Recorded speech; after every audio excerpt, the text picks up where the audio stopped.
Today we will build bouncing Metaballs Effect, smoke monster and dripping lava land with HTML, CSS and plain vanilla JavaScript. As usual, no frameworks and no libraries. Everything you see on the web is a rectangle. No matter how individual elements look, there's a rectangle behind them.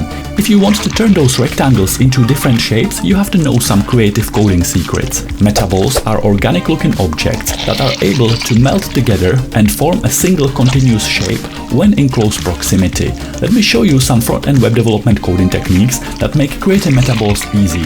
This technique can also be modified and then used for all different kinds of liquid and fire effects. We start by creating a simple web page markup. I give it a title that says Metaballs. We use HTML link tag to connect our CSS style sheet.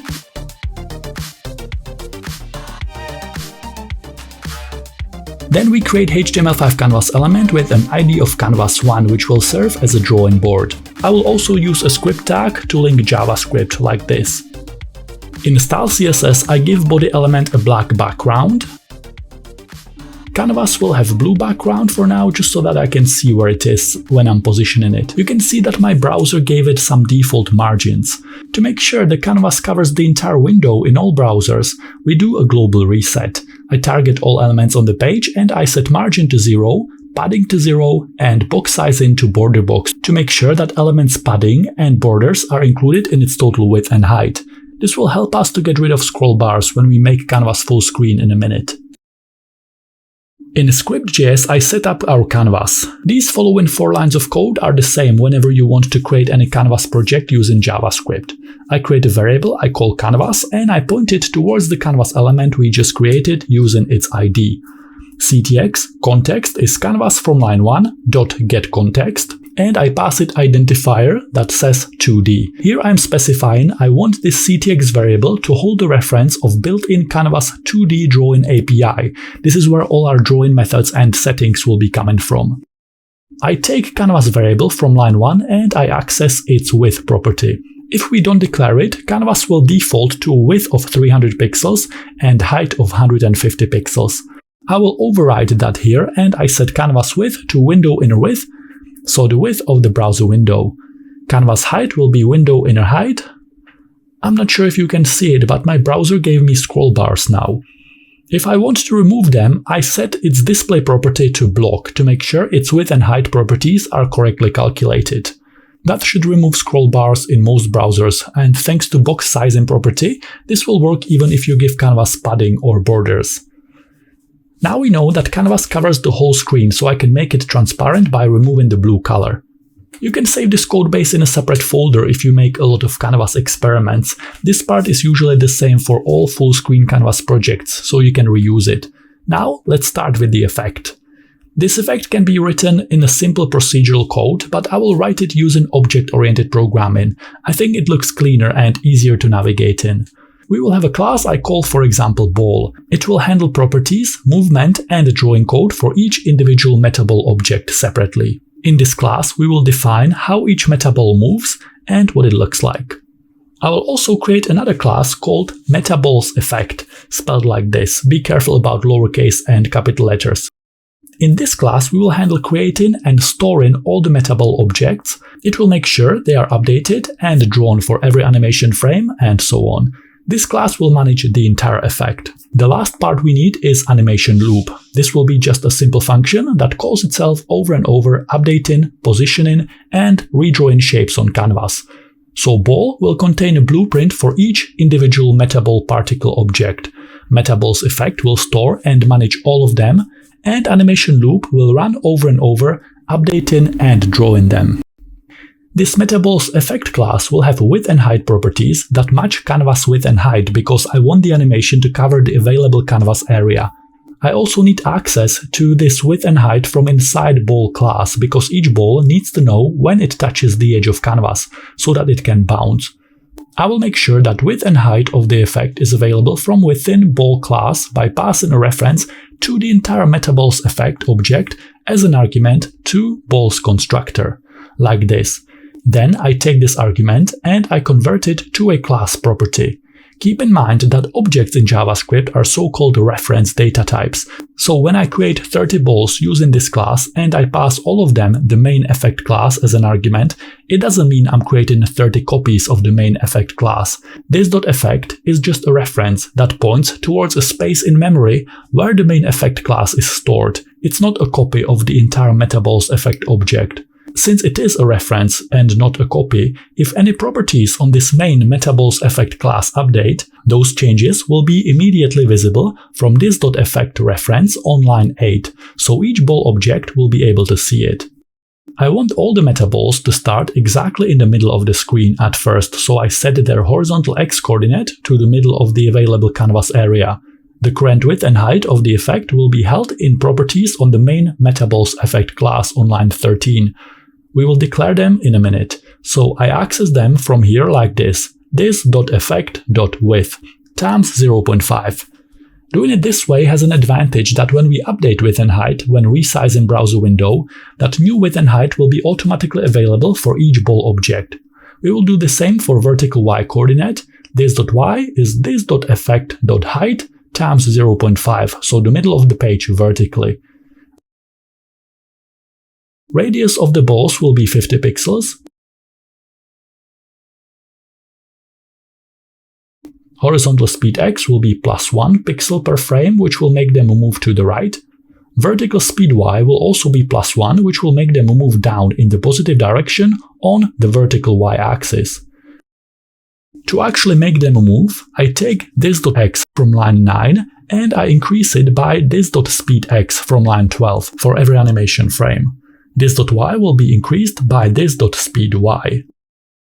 Draw method will take context as an argument to specify which canvas we want to draw on. In our case, it will just represent ctx variable from line 2. We will pass that as an argument to this draw method when we call it later. Then we take that context and we call built-in begin path method. We call this method when we want to start drawing a new path. In our case, a new circle shape.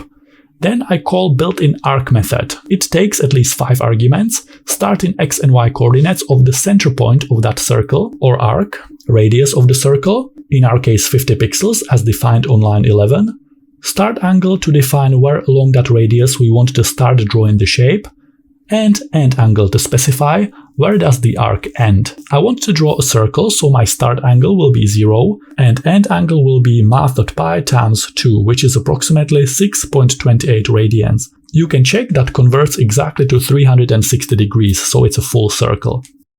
Now I call built-in fill method to fill that path with color.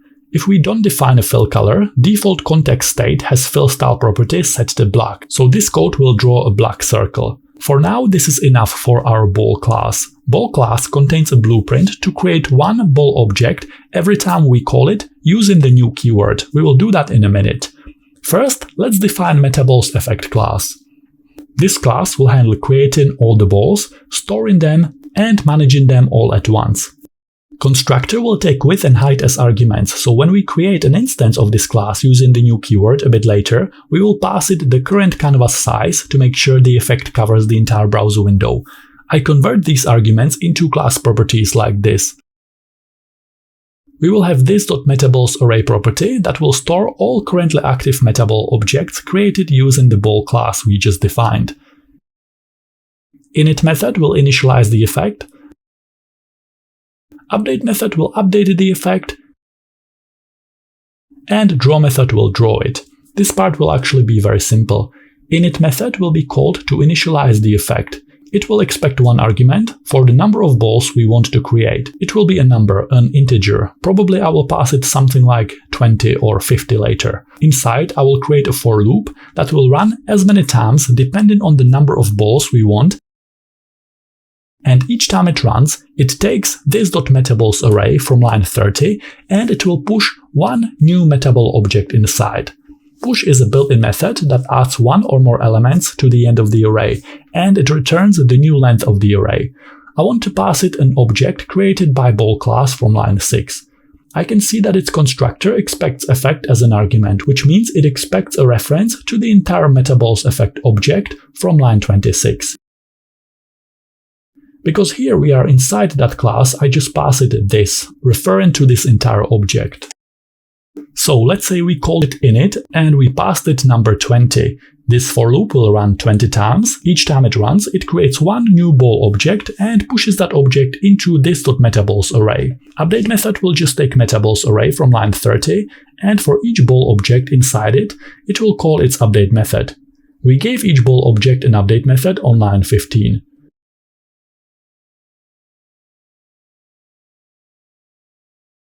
Draw method will expect context as an argument, and the same thing. For each ball object inside this.metaballs array, we call its draw method from line 19. I know that method expects context as an argument, so I pass this context argument along. This class is complete. Now I create a variable I call, for example, effect, and I set it to new Metaballs Effect to create an instance of this class from line 26. Up here I can see that the constructor expects width and height. I want the effect to be full screen, so I pass it canvas width from line 3 and canvas height from line 4. So this effect variable now holds an instance of the entire Metaballs Effect class. I want to initialize the effect, so I call init method like this.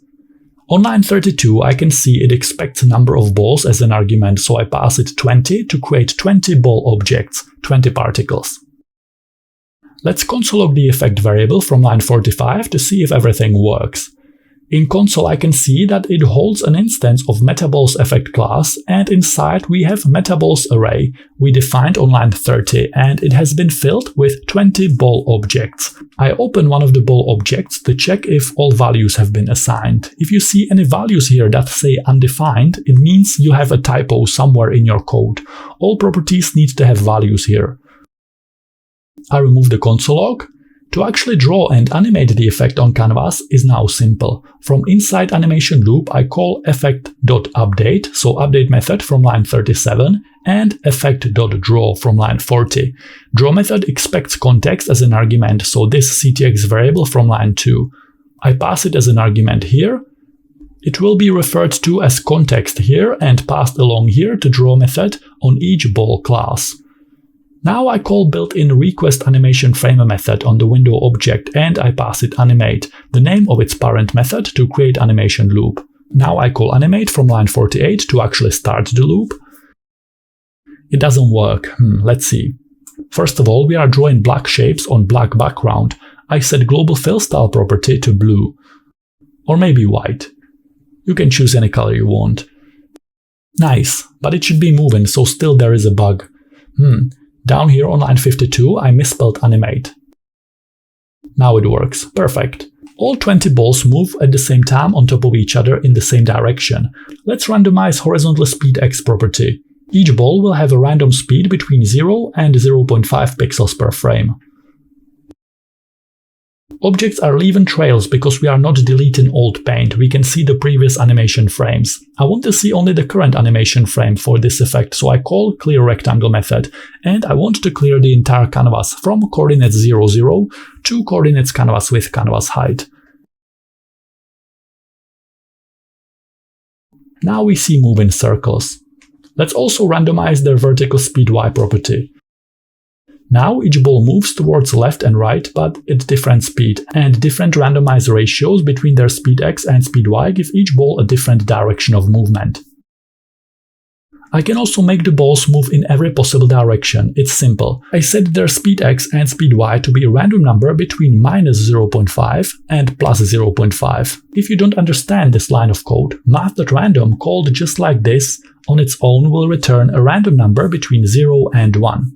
I pushed the start of the range to begin at -0.5, so we are randomizing a range of 1, but starting at -0.5 and ending at +0.5. For horizontal x-axis, minus values will move circle to the left, plus values will move them to the right.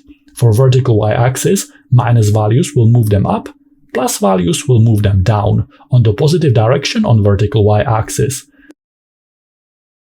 I can also randomize the radius to make each circle a different size. For example, a random radius between 50 and 100 pixels will look like this. Maybe it's better to do a range between 20 and 100 like this. to get some even smaller ones.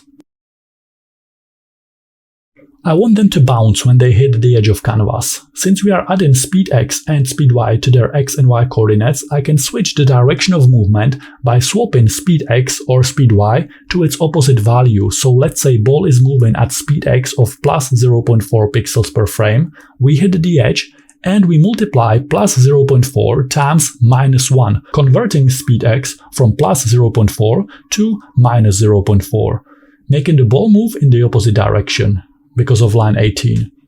So if a horizontal x-coordinate of the particle is less than 0, or if it's more than width of the effect, the width of canvas, multiply its speed x times minus 1, converting it to its opposite value. If it's currently plus, it will convert to minus. If it's minus, it will convert to plus, because minus times minus is plus. You can see we get bouncing from the left and right edges, but the balls go halfway behind the screen before they bounce. If I want them to bounce as soon as their outer radius touches the edge of canvas, I need to account for their radius like this. If this dot x is less than this dot radius, or if this dot x is more than this dot effect dot width minus this dot radius. I will also do the same thing vertically for top and bottom boundary. If this dot y is less than radius, or this dot y is more than the height of the effect minus radius of the particle circle, convert speed y from line 14 to its opposite value. Now the balls bounce from all edges. Nice! Now we want to draw blobs and metaballs, not just regular balls. There is an advanced technique called marching squares. You can Google it if you want. I will link an article explaining it step by step in the video description. Today we will use just a simple technique because metaballs can be created from this using just one line of CSS. CSS filter property applies graphical effects such as blur or color shift to an element. Filters are commonly used to adjust the rendering of images and backgrounds, and they work well in combination with HTML canvas element as well. The definition of metaball is that when two of these objects are in close proximity, they meld together to create a single continuous object. We can achieve this by a simple secret technique, where we first apply blur filter to blend the edges, and then we sharpen that using contrast. Doing it this way will only work if canvas has a background color defined. Right now, canvas has transparent background and body element is black. If I set canvas background to black, we immediately get metaballs. That was easy. Increasing blur and contrast will create more liquid effect. I usually keep contrast higher than blur to get edges that are sharp enough. You can create lots of cool liquid and fire effects with this. If you need the canvas to be transparent, like I needed in this project where I was blurring and sharpening the fire trail, but I needed the background images to be visible behind it, there is an alternative way to do this by defining a SVG filter in your HTML file and then applying it using its ID with CSS. This technique will also work when canvas doesn't have solid background color, so it might be more suitable for you.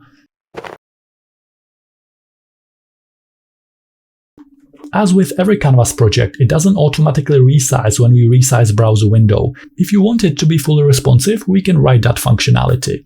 On every ball object, I create a custom reset method. Its job will be to place each ball in the middle of canvas area to make sure when we are resizing, none of them get stuck outside the canvas boundaries. On Metaballs Effect class, I create a custom reset method as well. This one will take new width and height after the browser window has been resized, and it will set these values as width from line 35 and height from line 36. It will also take metaballs array from line 37, and for each object it will call reset method from line 27 to put all balls in the middle of the resized canvas area.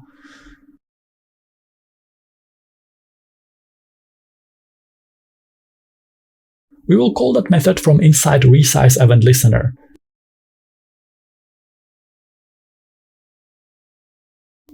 When the user resizes the browser window, we need to set canvas width and canvas height to the new window inner width and window inner height, like this.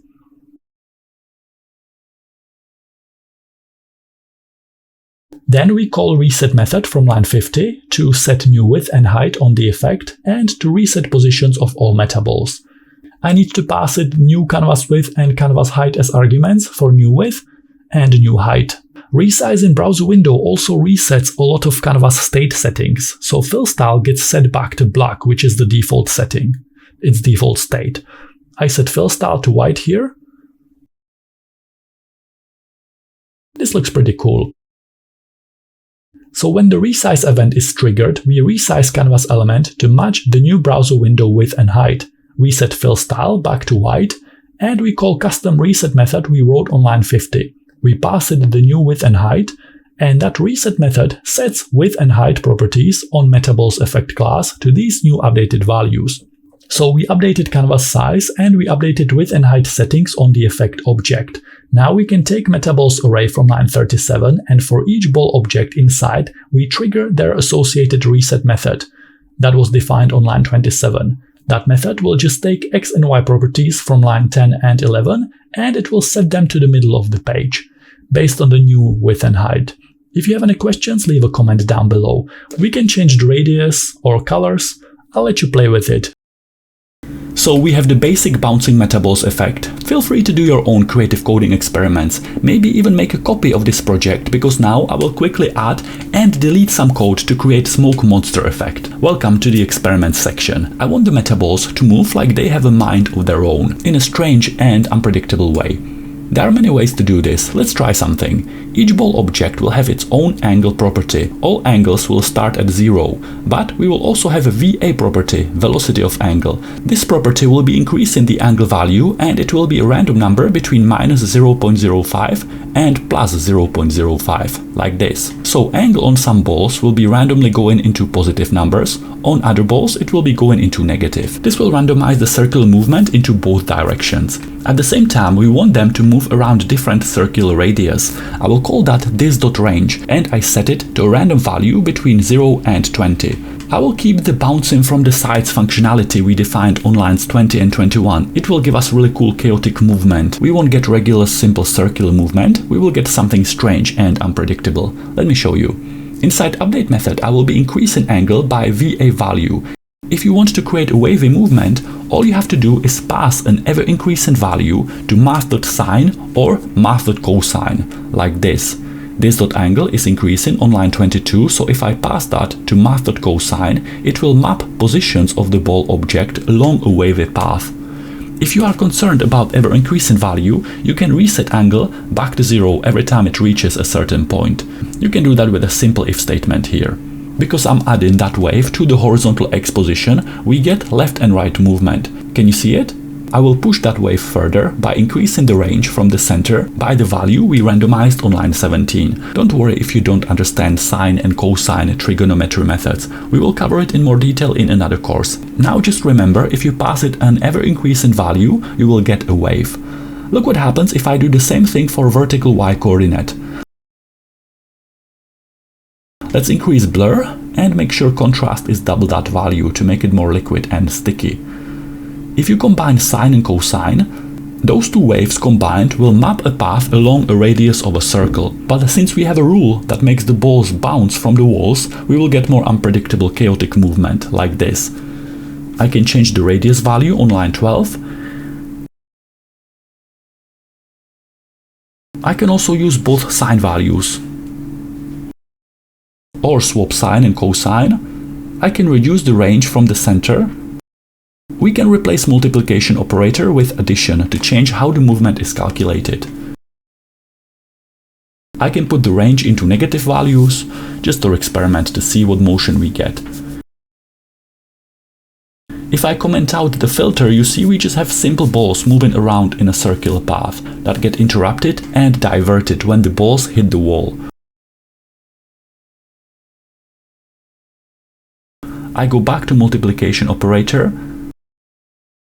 I increase the range to make the balls hit walls more often. Now we have a smoke monster trapped in a cage trying to get out. You see the balls sometimes try to hit the wall over and over, which enhances the narrative for this effect.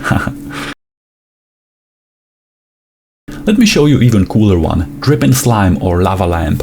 I start by spreading the initial X coordinate along the width of canvas area. Initially, Y coordinate will be just behind the top edge of canvas, so minus this.radius. This will break the effect for a while, don't worry. I don't want vertical bouncing anymore. When the ball moves across the screen from top to bottom, I want it to reset back up, so minus this.radius, so that it can fall again. I can increase speed y, I delete angle and I remove it from position calculations here.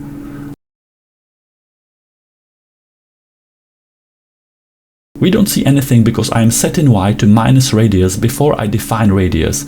This object gets created line by line, so I need to make sure I define radius first, and then I use that value to set the vertical position, like this.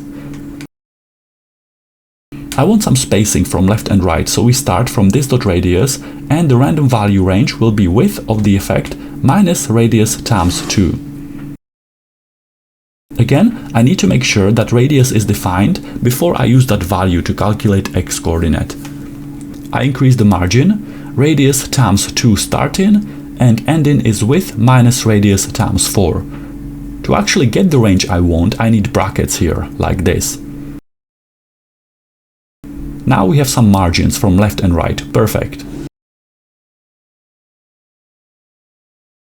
We need to set minimum speed y.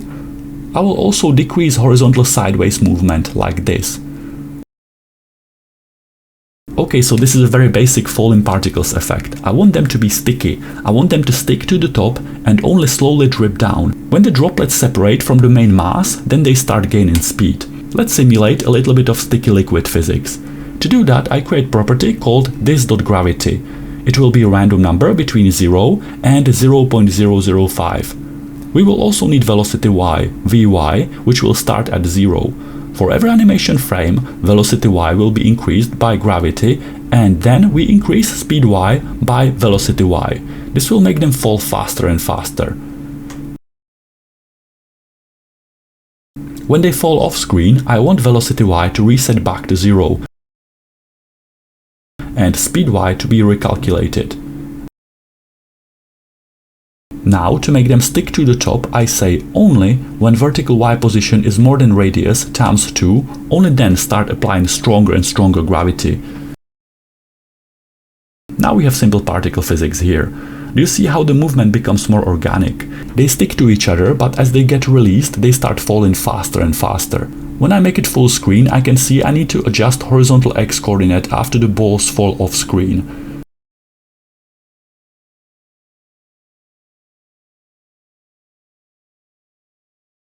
Here's some simple sticky liquid simulation.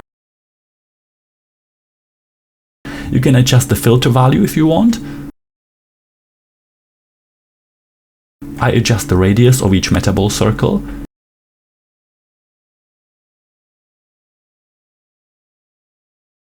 Maybe I can change this check to make gravity apply sooner, creating a bigger blob on the top.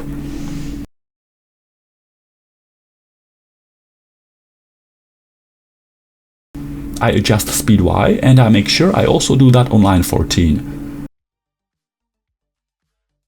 I can also randomize radius each time the balls reset position. You can also change colors. Red for your horror-themed website or a game. Green color doesn't work well with this CSS filter. I don't really know why. Pink color creates this border. Interesting how the filter works. I will let you play with it. For more creative coding, check out these videos. I'll see you there.